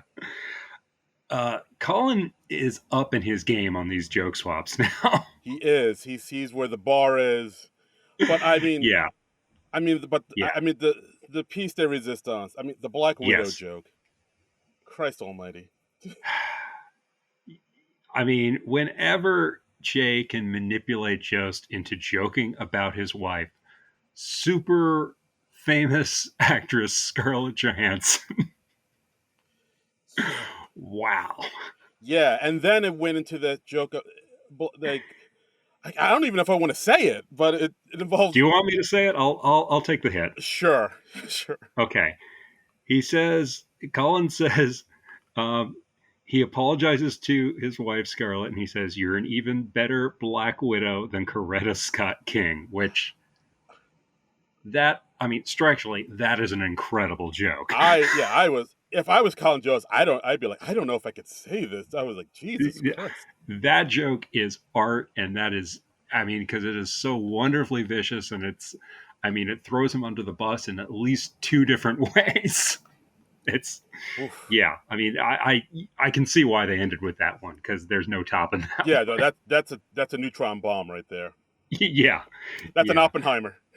And I also like he says he made Colin say like, I'm finally able to enjoy my wife's little art movies, and then they put up a still of her as the Black Widow, and it's like, yeah, that's her little art movie. Yeah. Wow. These are always so much fun. Yeah. Yeah. We've been talking about how come they don't bring back the joke swap, and they haven't. I don't think they did it last year, but I would say this one Yeah. more than made up for it because holy moly. I mean, they've never ever overstayed the welcome with the joke swap. I mean, I'm fine with them just doing it Christmas and end of the season, or even either or. I mean, as long as we see it once a season, that's good. Yeah, Um, absolutely. yeah, I'd like to see Sarah Sherman come on and just do this just in, and then just twist everything that Colin says again. Um, That would be good. That would be a nice little because twist. they haven't done that in forever, and I would like to see that again. Because Colin always plays that stuff really really well. He's look. I mean, the man titled his memoir "A Very Punchable Face," so he Mm. knows how he can come off, and he's totally willing to make himself the butt of a joke for the good of the show, which I've come to admire about him. Yes. No. Yeah. Like I mean, when he first came on the show, I think we were both kind of lukewarm on him, thinking like, oh, he's I pretty I will vanilla. admit, when he first came on the show, I used the cancel Jost hashtag unironically. I Yes. hated him when he was first on. I thought he was awful, and I like him far more than I ever thought I would. Yeah. Like he's put in his time. He's paid his dues. Yeah, He did that Coretta that joke, and it's like, all right, you know what, and he's man? gotten better on camera. I mean, Yes. he's Yes. developed an on-camera persona. He was rough at the beginning. I mean, he may have been a solid joke writer, but he wasn't delivering them as well as he could, and he's better at that now. Yeah. He has gotten better. He has improved. He has earned our respect here at the SNL Nerds. Hmm. Yeah, But yeah, overall, I will give him a gold star, yes. or at the very least a silver or a bronze star. Yes, I will stand up and solo hand clap in slow Yes, motion for him. I will clap with one hand. Yes. You hear that? That's me clapping with one hand for Colin Jost, Oh, well done. Well played, sir. Well Bart played. Simpson style. Very nice. Ooh, that's Yeah, good. But yeah, weekend update. Yeah, I thought it started off kind of slow, but it ended stronger than strong. yeah. I mean, look, a joke swap makes any weekend update good, for my money. Yeah, So fair enough. Fair enough. so they gave me a good joke swap to ring out 2023. I'm happy. No, absolutely. Here, here. All right, next. Yankee swap. Speaking of holiday gifts, we got Yankee Swap. Yeah, yeah. This one. Let me see if I can find out who wrote this one. Yankee swap. Yankee Written swap. by writers. Yeah. Oh no, this one doesn't have any writers just yet. It, Uh, it it does not have any writers. It's spontaneously generated. They yes. just they just woke up uh, Saturday morning and they found this sketch under their Christmas tree at Studio 8H, and they said, "I think Santa wrote this. Let's put this on." Santa sent his packet again, Lauren. Yeah. What are we gonna do with this? That would be funny if like Santa's submitting a packet to SNL every year and he can never get on. Like, ho ho I ho! would watch that sketch. I have a new recurring character, Lauren. That's a funny premise. Like Santa desperately wants to write for SNL or be on SNL or host the show, but he just sucks at sketch comedy. And I'm not saying this sketch sucked. Yeah, I'm just going off on my little Santa pitch now. So yeah. sorry about that. Submit again next year, Santa. Maybe in the new year, in the upcoming year. Yeah. Anyway, so it's an office Christmas celebration. They're exchanging gifts and they're doing a Yankee swap, which is the tradition where if somebody opens a gift and you're like, "Hey, I want that other person's gift," you can force them to switch gifts with you. I think we talked about the Yankee swap Christmas edition tradition. I think we talked about that a year or two ago. Am I right on that? Yeah, wasn't it? I believe like in the Austin Butler episode, there was like a pink elephant Okay. type of On deal. Sicily's. Yeah. Yeah. Yeah, Okay. yeah, Yeah, yeah. because I feel like I think we've talked about this on the podcast. I don't like the Yankee swap tradition part, largely because it takes for fucking ever. It makes no sense. You're sitting there for like 45 minutes to an hour just watching people exchange gifts around the room, and it gets old, man. Yeah, and it's like, oh, you have something you like, and then somebody else is like, hey, I want that, yoink, and then they give you some Yeah. crap you didn't even want. Like, what's the fun in So that? nobody walks away happy. Nobody Yeah, walks away. is that Anyway, just give everybody a gift card and call it a night? exactly. Yeah, Exactly. Also, like, I don't want to buy gifts for people in the office. I don't want them to buy gifts for me. I want very specific things. yeah, I don't, If you yeah, want to buy me something, go to my Amazon wish list, people. exactly. Give me an iTunes card and just let's never talk to each other again. Exactly. I've got a list of Marvel Epic collections I'm looking for. You can buy them for me there. Okay. Yes, that's how I spell Christmas. That's right. Uh, Anyway, so yeah, so we got like Dismukes' character. He gets the Boogie Woogie Santa Claus, which is one of those little dolls that dances to the music. And then Keenan's about to open his gift, and Kate's like, "Well, wait, actually, we got something for you that I think you should open first." And it turns out it's a cure for sickle cell anemia. right, and he's Which, wow. yeah, and he's very touched, and he's like, "Oh my God, thank you so much. This means the Hmm. world to me. You can't. This Yeah, is like a blessing, and I'm gonna swap it out for this Boogie Woogie Santa." yeah. I mean, I saw the twist coming from a mile away, but Yeah, damn it, I laughed anyway. It yeah, it still worked. it got a big laugh from the audience for sure. Yeah, yeah. And then we have like a few more switches. There's like a burrito blanket that Punky gets, and then like she has the sickle cell anemia cure or the certificate for the cure at one point because like from what I understand that is a disease that it either mostly affects black people or exclusively affects black people It, for some mostly, genetic reason, I yeah, think. it mostly does. Yeah. What's that about? I don't know. I'm no scientist, man, but I know it's Yeah. something that's been going through the African American community for quite some time, and it's so That's yeah, that's weird. Don't be racist, diseases. Like yeah. be better. All Be diseases, better, deadly diseases. yes, all diseases all immune systems matter. I don't know. Exactly. Exactly. It's But just the yeah, weirdest thing. but yeah, like so basically, Punky gets this burrito blanket, which is like a regular blanket, Yeah. but looks like the outside shell of a burrito. So when you wrap yourself Right. up, So it when looks you like wrap yourself up in it, you look like you're a burrito. it's cute. And Cute. yeah, then she talks about how her mom has sickle cell, and like how she doesn't like to see her mom struggle with it. So Right. she swaps out the burrito blanket for the Boogie Woogie Santa. Yeah. Yeah.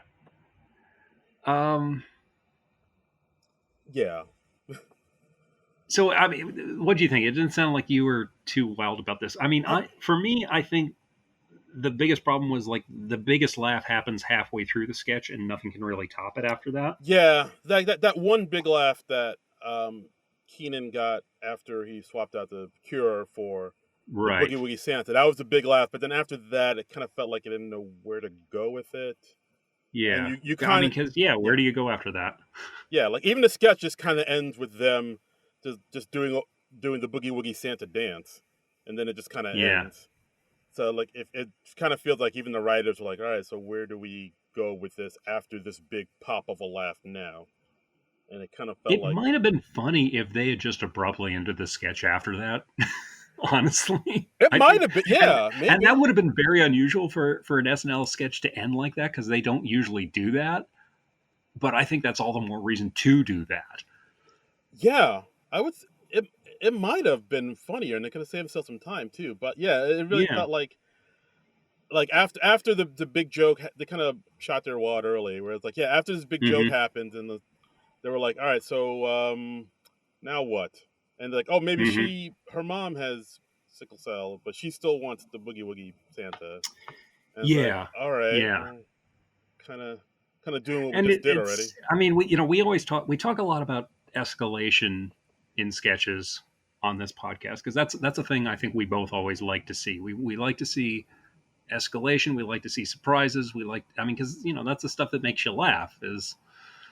And this didn't really do that. It was just like big laugh, and then some more or less funny stuff happens.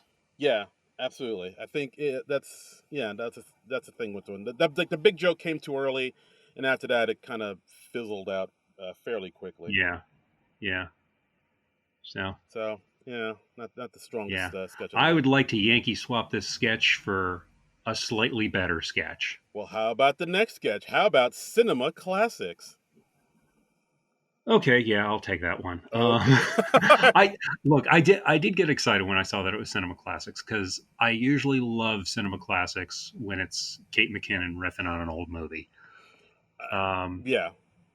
the Casablanca sketch with J.K. Simmons, that's one of my favorites. I also love it when she was doing Tippi Hedren and the birds, and the birds, they birded a man to death. Those are both chef's kiss. Mm-hmm. This one sounds like you're not too wild about, because on this one they Not as yeah, on this one we have, of course, the host of the show, Cinema Classic, Reese the what? Mm-hmm. Mr. Keenan again, and he's introducing this rarely seen scene from Meet Me in St. Louis, where we have Mm-hmm. Chloe Trost playing the Judy Garland character, Mm-hmm. and Kate McKinnon as Tootie, the sister. Yeah. Yeah, I guess my Go ahead. my issue with this one is because like Reese the What introduces this scene by saying, "Oh, and in this scene, the director used a special technique where he tries to get Tootie to cry by telling her dog just died." And then they cut to Yeah. the scene, and then we see the director is like, "All right, hey Tootie, your dog just died." So like it's like Reese the What kind of gives away what's gonna It's happen. redundant. Yeah. Yeah. Yeah. Like he should have said something like Reese should have said something like, in this next scene we see the director implement a special tactic of getting the actress to cry on cue. Let's see if you can spot it. And then Well, something like that. yeah, I feel like the big weakness of, like, I think all the Cinema Classic sketches, and they may have done it more than these 3 times, but those other two are the only other ones I can remember right now. Um, I always felt that they've cut back to Keenan as Reese DeWatt too much, and it just kills the momentum of the sketch. Yeah, I mean, I kind of get, Be, I kind of understand why they sort of need to do that. I guess just to like reset and get back in their places so they can do the yeah, next but scene. just do it quickly. Like they try to give Keenan too much, and this sketch is not about his host thing. He should just be introducing quickly and then just boom onto the next thing. This was a sketch where I finally kind of figured out Reese DeWatt, though. He's like a less funny Perd Hapley from Parks and Rec. Ooh, I can see that. I find that finally clicked into place I've this heard. time. I also feel like this was that Meet Me in St. Louis is maybe not of a strong choice to parody as like Casablanca or The Birds, because I feel like it's not quite as well known as those others. I don't know. I haven't seen Meet Me in St. Louis in forever, Okay. so I barely remember it. Yeah, like Meet Me in St. Louis. Like I've never seen it, but I know the Yeah, name. Whereas yeah, like movie like Casablanca, The Birds, I have seen, yeah. but I it's mean, been those are forever since movies I've seen. through cultural osmosis, if nothing else. Right. And Meet Me in St. Louis, I know it's like a Christmas movie, and I think it's the one where Judy Garland sings "Have Yourself a Merry Little Christmas," Uh, and that's yeah, about all I know about it. that sounds fair enough. So, Yeah, yeah, but yeah, I mean, even if you don't know that, I still think the sketch was kind of weak because yeah, I don't know. Like once we see that the actress gets told her dog is dead. Of course, then we see Kate bugging out, right, tearing apart snowmen, screaming, "Oh my yeah, God, my dog Bruce is dead and never got him baptized." And yeah. then Now he'll never get into heaven. yeah, I liked. It was also weird when she's knocking over a snowman. At one point, she's like, "Oh, there's a guy in this one," and I'm like, "Why would there be a guy in one of the right? snowmen?" Yeah, I didn't understand. Like it I me. don't. I shouldn't question the logic of a comedy sketch this much, but I was like, what possible reason would this movie have to have a guy in the snowman? I mean, It was weird. the only thing I can think of, like maybe in Meet Me in St. Louis, there's like a snowman scene where the snowmen come to life and dance. But then again, you'd have to have seen the movie to get that reference. Yeah, So I was yeah. like, that I don't was, know, and that sounds very ambitious for a 1940s movie or a 1950s movie, whichever it is. I don't even remember what decades it's in. but yeah, like I thought, yeah, I thought, I mean, obviously, I need to watch more AMC. That I'm not questioning that, people, but yes. or TCM or whichever one is showing the Judy Garland movies this month. But yeah, I thought this, I did like Kate saying Wizard of Oz was mid. that was funny. Yeah. That was funny. Meet Me in St. Louis, 1944. 19. Okay, okay. But yeah, I thought the sketch was okay. I don't even say okay. I thought it was pretty weak, and I mean, it's nice to Yeah. see again Chloe Trost in a singing role. It's good to see her get some screen Yeah, time. again, but I want to see her doing something else. So, Yeah, like I mean, of course she can sing and she has a lovely voice, but yeah. I don't want her. I don't want the like you said the show to pigeonhole her and into just being the singing one and Yeah, that be yeah, her and it only feels like it's thing. going that way. And it's like I don't. Yeah, because I mean, just the fact that she sang twice in this episode and that's pretty much all she's done. I was like, I don't. I hope that's they don't make And, that the thing. and you know what I just realized? What's up? We've now had 2 episodes in a row without a Please Don't Destroy sketch. I was gonna bring that up. No PDD tonight. That's I didn't like until just now. I was like, oh yeah, we're getting towards the end of the show, and yeah, there wasn't a Please Don't Destroy. That's weird. No PDD, but we did have What's that about? a final sketch of the night. Whiskers Are We with Billie Eilish. With Billie Eilish. So this we kind of predicted might be coming back with Kate because it's like a favorite character of Kate. So we are like, oh, are we going to possibly get an A.D. Bryant cameo? And nope, we had Billie Eilish coming in as her new intern. Mm-hmm. Yeah, So I could have lived without another one of these sketches, but I'm not surprised that they revisited because I know it's a favorite of Kate's. yeah, it's a favorite of Kate's. It's a favorite of the audience too, because who doesn't love Yeah, live animals? We get to see him play with cats. We get cat puns. Out. they get to play with kitty cats, and Kate apparently loves cats the way uh, Cecily loves dogs. So Yeah, yeah. A cat is a dog. That's a bitch. yeah, that's a great line. That's a good line. Yeah. By the way, I'm now just thinking in the back of my head about doing a romantic comedy of where Kate McKinnon is a cat person and Cecily Strong is a dog person, and they fall in love, Oh, and they make it work. and wackiness ensues. Mm-hmm. I'm going to call it Must Love Cats or Dogs. Ooh, I like it. Yeah. All right, you write All that right. you write that screenplay, sir. You got yourself a hit. Yeah. Yes. Okay. But yeah, I thought the sketch was all right. I actually like the part where because we have Billie Eilish as her new intern. I do like the sort of Right. other B plot where they realize that Billie Eilish is actually the daughter that Kate McKinnon never knew she had. Yeah, her long lost daughter, and she's like, "Where are you from? Tampa? Oh, I haven't been to Tampa except to donate all my eggs." I mean, that was very funny. Yeah, I thought that was like, oh, that's a nice little heartwarming twist for the holidays. Yeah, I mean, other than that, it was a lot of cat puns. Yeah, Kat Sajak, who also doesn't believe in climate change. I was like, oh, does Pat That's Sajak not cute. believe in climate change? Pat Sajak is apparently like a really conservative dude, Mm-hmm. and like some of his views have come out on Twitter, and some people are like, "Oh, Pat Sajak is not a good person," um, Oh boy. and it's like, dude, you could have just Just kept riding that Wheel of Fortune train. I mean, not that I don't think he's been affected in a big way, other than like certain people just being like, "Oh yeah, Pat Sajak's kind of a doofus, huh?" yeah. I mean, just But because yeah, yeah, I mean, folks, just because we have the technology to just put all of our thoughts out there on social media and into the world doesn't mean we should put all our yeah, thoughts out yeah. there and into the world. I forget who said it, but like I think it's a really good rule of thumb for using social media is like you ask yourself 3 questions before you post. One, does this have to be said?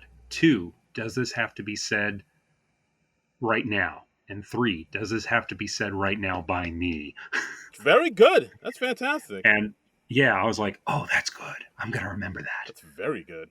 And I'm not saying I've lived up to that every single time. Oh I boy. mean, usually whenever I post about politics online, I'm never like, I'm glad I did that. That led to a fun, enlightening discussion. No, it's always like an hour or two later, I'm like, why the fuck did I do That made my life better. Never said. that? No, no, never fucking happens. Yeah. Uh This was okay. I'm not much of a cat fan, and I'm not much of a pun fan, so not really for me. yeah, Cindy Clawford, whose tradi- traditional birthmark is actually a deer tick. Yeah. I mean, some of the cats were cute. As Yeah, cats go. cats are cute. I'm a dog guy. What can I say? I hear you. I hear you, dog. Thank you. But yeah, overall, I thought this was cute enough. I thought it was, pleasant enough. I thought it was It's the whatever. end of the show. What the hell? What the hell? Yeah. Whatever. It's the Let holidays. the host play with the kitty cats. Yes. Oh my. But yes. Not like that. I'm dirty. Yeah, and there's also that one point. To make it dirty. Yeah, I know. I'm the worst. I'm disgusting. I I give trash because You're I am. disgusting, and I'm disgusting enough that I instantly got what you meant. Yes. I give trash because I am trash. Yeah, Oh, exactly. And there was that one point in the sketch where like they brought out a guinea pig, and the guinea pig was like this high pitched squealing, It was squealing a lot. Yeah, just yeah, just freaking out. I was like, oh, yeah. why did we need a guinea pig? Well, the cats seem pretty nice and chill. We just had more cats. Was it supposed to be a guinea pig, or was it supposed to be like a really pathetic cat? I don't remember. I think it was supposed to be like a really weak cat, but it looked like a guinea pig to me. Like it didn't look anything like Well, a cat. yeah, I think that was the joke. Aha! There it is. There we go. There's the rub. So, but I'm not going to rewatch the sketch to confirm that. But As you shouldn't. And yeah. This sketch was written by Ken Sublette. Well, yeah, didn't he write all the or co-write all the Whiskers Are We sketches? Yep, and he wrote this one too. Yep. So And did it again. Way to go. I mean, what does that bring us up to? Like a half dozen? I think so. I think a baker's dozen. I think we're there. Oh, Jesus. I don't know. I'm just saying numbers. I didn't do the math. Oh, okay. You're just pulling a number out of thin air. Okay. Sure am. All right. Okay. All right. I thought you'd looked it up for a second. I was like, No. 13. Jesus Christ. I didn't mean to freak you out. No, I was just. You did. You legit freaked me out. I was like, 13. No, I was just bullshitting. I didn't mean to freak I out. mean, look, folks, yeah, we don't keep track of this stuff. Our friends at the Saturday Night Network, who I believe Darren guested on their podcast again this week. Heyo. Yeah, they keep track of all that stuff. I do not. They're way more serious than we are. I started an SNL podcast to not do math. Yes, I was told there would be no math. They started one as a means to do lots of math and timing of stuff. And I mean, that's fine. That's great. I do not entirely get it. Right. No, I bueno. And yeah, that's the episode, guys. Overall, I thought it was okay. It maybe didn't quite live up to my high expectations. Yeah, but the same. Yeah. Overall, I feel like it was honestly kind of a weak show overall, considering it was Kate's first time back. And I wasn't really expecting her to revisit Mrs. Rafferty. I wouldn't have minded another sketch about the old actress who is constantly abused in the old Hollywood days. And yes, I thought she was going to come back for sure. Like they would get in, like they would talk about like the SAG strikes or AI and have her on talking about it. That would have been fun. It was right. A lot of Christmas content. A lot of Christmas content. Yeah. But yeah, which is fine. It's a Christmas show, but it would have been nice to have, just for variety's sake, a sketch or two without Christmas. Well, I guess we got that with Tampon Farm. Yeah, but I can't think of any connection between tampons and Christmas. Well, you're not looking hard enough. I guess not. But I'm that's not a Google search I'm prepared to do. Oh no, don't. No, Lord no. Good Lord. But yeah, not even with safe search on. Yeah, I mean, yeah, but I don't want to say it was a letdown, but I guess it kind of was a little bit. It was a bit of a letdown. There weren't. I don't know if there were any sketches that like really blew me away. I guess. I mean, my favorite thing in the show was the joke swap, and then after that, I think Pongo, because that was the most surprising. Pongo was surprising. Gifts from Mom, I liked, but I feel like it could have been. I thought it was okay, but I feel like it could have been really. Yeah, better. I think that was solid, but I think it got a little muddled with giving the thing about James Austin Johnson not liking the daughter's boyfriends. Yeah, Tampon Farm. I like the song, and ABBA Christmas. It made close face singing will always make me laugh. That was cute. I mean that's funny, and again the hair and the makeup and the costume and people. That was all on point. Yeah, but everything else was kind of a meh, I'll say. Yeah. Yeah. We did, however, we had a cut for time sketch that's up on the YouTubes now called Paperless Post. Yeah, it's a pre-tape. Don't have the writing Mm-hmm. credits for that yet, but basically, paperless posts. For those that know, like whenever you send out an invite to a party, you do it. You send out an invite online, and of course, people respond if they can make it or they can't. But you always have those people who never respond, and Yeah. so sometimes you gotta nudge them to respond and be like, "Hey, are you coming to my party or not?" And paperless post will do that by throwing a brick through their window. Yeah, they're introducing paperless brick, which tosses a brick through the window, reminding people to RSVP. Yeah, Uh, Very funny idea. I like that. And then they up the ante. There's like, and if they don't respond to that, then there's paperless horse head. And so we're going full Godfather. We got a decapitated horse in your yeah, in your bed. and if they don't respond to that, then they'll do paperless, sending them a severed finger in the mail. Yes, yes. And then finally, paperless exploding car, which we just see the exploding car like reflected in the window that whoever it was is looking out. Um, Marcelo. I wanted to say Marcelo, but I wasn't 100% certain. No, it was him. I think it would have been funny if they cut in like a shot of an exploding car from a movie instead of just CGIing it on the window. Oh yeah, I think that would have been a funnier cut. like some stock But footage or something like that. yeah, there has to be. Look, I mean, use some footage from an exploding car from Dateline or something. Yeah, I know you have that, NBC. yeah, or like some exploding car from like episode of Knight Rider or something. Exactly. There's got to be some sort of exploding car footage you have rights to. Right. Cut use that shot from Casino where it's that horrible dummy for a split second right before the car blows up. We see like somebody get in the car, and then for a split second there's a horrible dummy, and then it Nice. explodes. Oh, that would have been hilarious. Yeah, Uh, yeah, and then they also had said for people who immediately respond that they can't come for some weird, convoluted reason, they have paperless wild dogs, and we see James Austin Johnson attacked by wild dogs. yes, like those Um, people who have to say like, I can't make it, because there's a little thing happening that maybe you people don't know about called the war. So maybe we shouldn't be celebrating. And of course, no, he wasn't saying the war. He said like RSP or like there was some disease like RSVP or something like right. that. It sounded like he wasn't coming because of the pandemic or something. But Yeah, but he was basically like grandstanding, making some big yeah, declaration, like why he couldn't be yeah, able to come. So of and course, it makes other people not want to come to your party. Which again, it's a nice observation. yeah. I kind of like this sketch. I wish they, This this was much funnier than most of the things on the show. I yeah. thought. Like I kind of wish they put this in place of like Yankee Yeah, Swap or Cinema Classics. Like I thought this was pretty solid. yeah. What would I plop this? I mean, this is only like 2.5 minutes. I wouldn't want to cut out Pongo. I wouldn't want to cut out Gifts for Mom.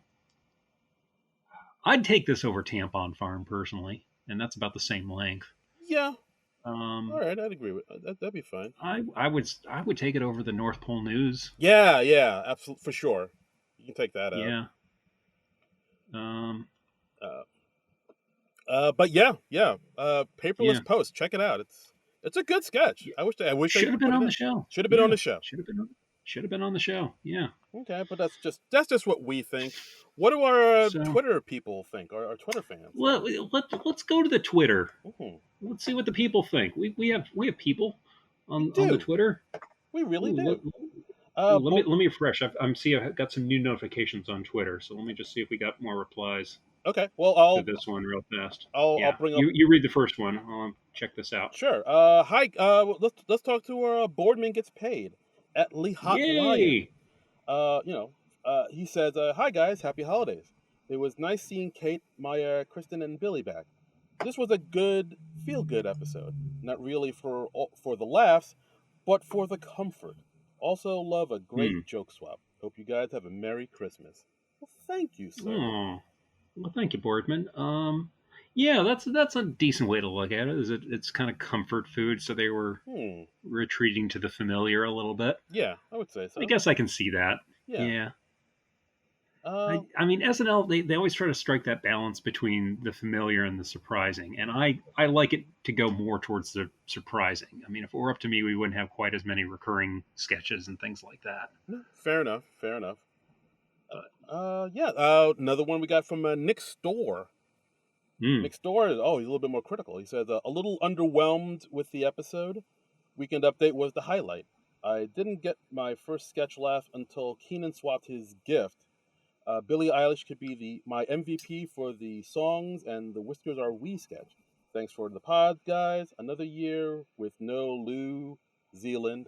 Keep on fighting. nice. Yes. Oh, that's Someone remembers our long abandoned Kyle for New Zealand campaign, which I tried to get that going and it never got a bit of traction. And then Kyle Mooney left the cast, so it really seemed pointless. But I honestly gave it up way before that. yeah. I Um, mean, so should we now have another cast member try to be Lou Zealand, like maybe Dismukes or something? Dismukes could pull it off. I don't think he gives off quite as much of a New Zealand vibe as Mm. Kyle Mooney, but yeah, sure. The point of it was mainly just to see Kyle do New Zealand, but because honestly, New Zealand's never been one of my favorite Muppets. But Yeah. sure, why not? Sure, Sure, why why not? not? I don't like. I don't know if Kyle's going to host anytime soon, so why not? I'd actually be pretty surprised if he did, but So would I. So would I. Okay, our friend Maradi says, not the cameos I was expecting this episode, especially in the frequency they were used. Like with Pete, this felt more like a hostless episode given how Kate fell into the rhythm of the show with the other cast members.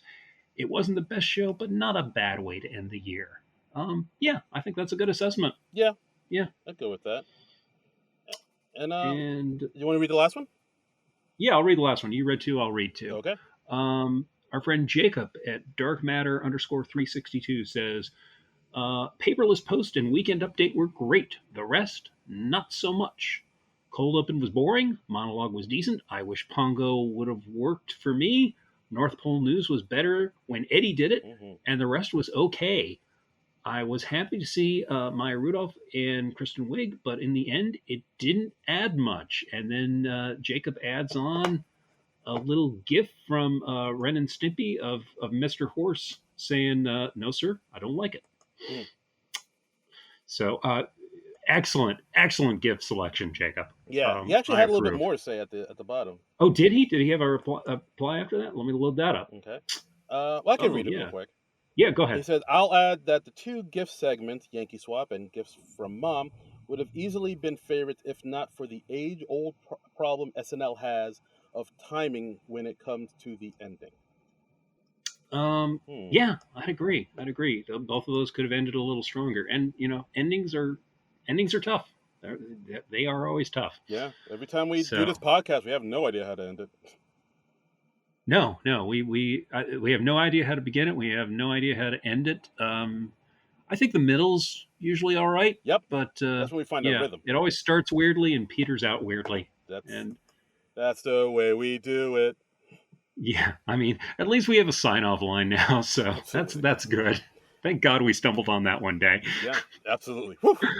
Fantastic. Yeah. Uh, Remember when we tried to use the Dennis Miller line? We are out of here, and then we discovered that there was some other SNL podcast that was using it already. yes, I remember that. Yeah, Oh man, and I honestly had no idea because I don't tend to listen to the others, and nothing against any of the others. It's just this hour and a half discussion of the show is pretty much all the SNL content I need in my week. fair But enough. Yeah. We're all yeah, you need. yeah. All right. Fair enough. But Fair enough. I'm Jacob. I'm impressed that you were able to like review most of the show in the space of 2 tweets. That's pretty good. That's a very very efficient tweeting there, sir. Well done, sir. So We applaud you yeah, there at the SNL Nerds. yeah. I'm gonna give you a little. Well, actually, let me look at your profile. Make sure there's nothing heinous on there, Yeah, you and don't. then I'm gonna give you a follow. Yeah, you gotta just look in the pool before you jump. Okay, I'm seeing he's given an FU to somebody who owns a big social media site, so that's kind of cool. All Okay, all right, right. that's good. He says Peter Jackson created one of the best Beatle documentaries ever, then made the worst Beatles music video ever. Okay, okay. Okay, go on. Why did Jack Nicholson have to look like a shaved penis on the night Martin Scorsese won the Oscar? I don't Bingo. know what that's about, but that's amusing. That paints a word picture. Hmm. All right, fair enough. I think we found a new What the friend. hell? I'm gonna give Jacob a follow. There you go, Jacob. You're Don't welcome. don't disappoint me, Jacob. Don't let me down, man. Uh, Yeah. yeah, and so that's the episode, guys. So SNL will be taking a bit of a break, but they did announce who will be hosting the first show of 2024 when they come back on January 20th. We have Yes. Jacob Elordi and Renee Rapp. Jacob Elordi. I see that. I'm thinking, is that a Lord of the Rings character? What's that about? The, I don't know what the deal is there. What so, who is this person? Why are they famous? okay, here we go. So Jacob Elordi, he's like the hot new young guy on the street, a new Australian actor. Okay. Best known for being in Euphoria. He Okay. recently played Elvis Presley in the Sofia Coppola film Priscilla. Ooh. Is somebody besides Austin Butler allowed to play Elvis Presley? I did not. I guess so. Wow. Yeah, well, I know What's that about? Sofia Coppola came out with a movie Priscilla, which I think focuses more on Priscilla Presley than Elvis. Oh, who plays Priscilla? I gotta find that out, but I know it came out like a few weeks ago or so. And but Jacob Elordi, he also is in the new Emerald Fennell movie Saltburn. So you got that. Okay. And You just said words there. All okay. right. Yeah, Priscilla is played by Kaylee Spaney. Oh God, I feel so. I've never heard this person either, but I don't. This is not helping me. I don't know who this person is. Kaylee Spain. I've gotten very used to not knowing who the musical guests are on SNL, who most of the musical guests are. But I feel bad when I don't know who the host is, even if it's like from a movie or a show I haven't watched. Mhm. I've usually at least heard of them, you know. Kaylee Spaney was in Pacific Rim Uprising, Bad Times at the El Royale, On the Basis of Sex, and Mayor of Easttown. Devs. She was on Devs. I gotta get out more, man. Stunned silence. Okay. I just. And Renee Rapp is a Mm-hmm. singer and actress who kind of got a big break in being in the Broadway version of Mean Girls. She played Regina George, and Okay, well that's cool. yeah, and she was also in the teen comedy on Max, The Sex Lives of College Girls. Is she? She's not in the new uh, remake, the musical remake of Mean Girls that they're doing on. I think it's on Disney Plus. She's not in that, is she? No, I don't think so. They're doing a television version of Mean Girls. They're adapting the Broadway musical. They made a movie version of that. Yes. But if you watch the trailer, you'd be hard pressed to tell it was a musical. Okay. I watched the trailer a few weeks ago and I was like, wait, this just looks like a straight up remake of Mean Girls. It's not like a new slant on it. Like they're using some of the same jokes and everything. And then I realized, oh no, it's a version of the Broadway musical, but the trailer like disguises that it's a musical because I guess they figure musicals aren't commercial or something. I don't know. I don't know. Like I don't know. It's weird. It's all weird. But Very yeah, confused. and I think Renee Rapp is also she'll be in the film version of Mean Girls as well. Yeah, she is. She's going to be Regina. She's going to reprise her role as Regina George in the movie Okay. version of Mean Girls that comes out next month in January. Okay. Okay. Yeah. So these are two. Oh, this was a journey. Yes, these are two hip young people that all the hip youngsters are loving. That all the Gen Zers and the TikTokies and the YouTubers are into, Yeah. and now that's old dusty fogies. So yeah, check them out. January 20th, SNL returns with Okay. Jacob Elordi and Renee Rapp. who is not a rapper, despite what her last name may imply. Well, that just seems needlessly confusing. Yes. False All advertising. right.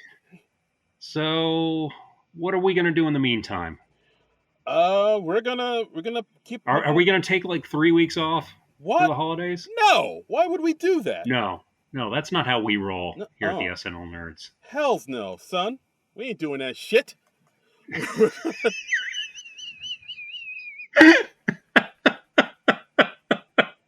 I don't know why that just really amused me. It's on the delivery. Yeah. Yeah. Next week we're gonna come back and talk about a Christmas classic of a film, folks. We're talking about Batman Returns. Batman Returns. And you're probably saying, like, wait a minute. There's not anyone from SNL in Batman Returns. Au contraire. Mm-hmm. Jan Hooks is in it very briefly. I think for just like a scene. Hey, whatever, man. I guess because like Tim Burton was like, she was in Pee-wee's Big Adventure. Yeah, sure. I'll let her in the new Batman movie. Yeah. So there's no basement at the Alamo. Yeah. So yeah, that's the thing. This is a movie we've talked about doing for a while. We were talking about doing it when the last Batman movie with Rob Bat came out, and that just didn't work scheduling wise. So we're like, okay, yeah, let's make it our Christmas movie. Let's watch the Batman Returns. Yes, it does. And, it does have some Christmas scenes in it. Hey, it is a Christmas film. It takes place in the Christmas season, and I have opinions on this movie. Oh boy, John's gonna come in hot, folks. He's gonna have a binder full of notes, maybe graphs and charts. It's about to get real. All I'm gonna say.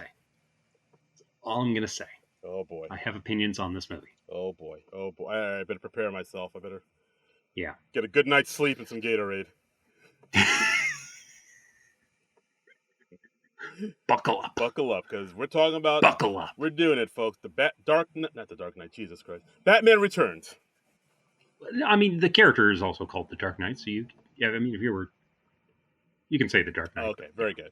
But yes, Michael Keaton and Danny DeVito, Michelle Pfeiffer, yeah. Mr. Christopher Walken. Christopher Walken, yes. And who else we got? That's most of the really famous people. Yes, and Jan Hooks, absolutely. And Jan Hooks. Yeah, so check us out for that for the Christmas season, and that's our episode, guys. Thanks for listening, as always, to the podcast. You can follow us on Twitter because we refuse to call it X at X. Yeah, X on out of here. You can follow us at SNL Nerds Show, and as always, you could donate to our Patreon at Non-Productive.com. Follow us on all the platforms, and you can follow me on Twitter and wherever else at Darren Credible. That's DARIN Credible. Yeah, and you can follow me on Twitter and Instagram and what's that other newish one called? Not Threads, not Mastodon. Blue Sky, that's the one. I'm at Trumbull Comic, TRUMBULL, and the word comic. Mm-hmm. And, yeah. And SNL Nerd Show, we said that. Contribute to the Patreon. Said that. Non-Productive.com, we said that. Tell them what we're doing next week. We're doing Batman Returns. Talked about how the ends of our shows just kind of peter out. You did say that, yeah. Yeah. Yeah.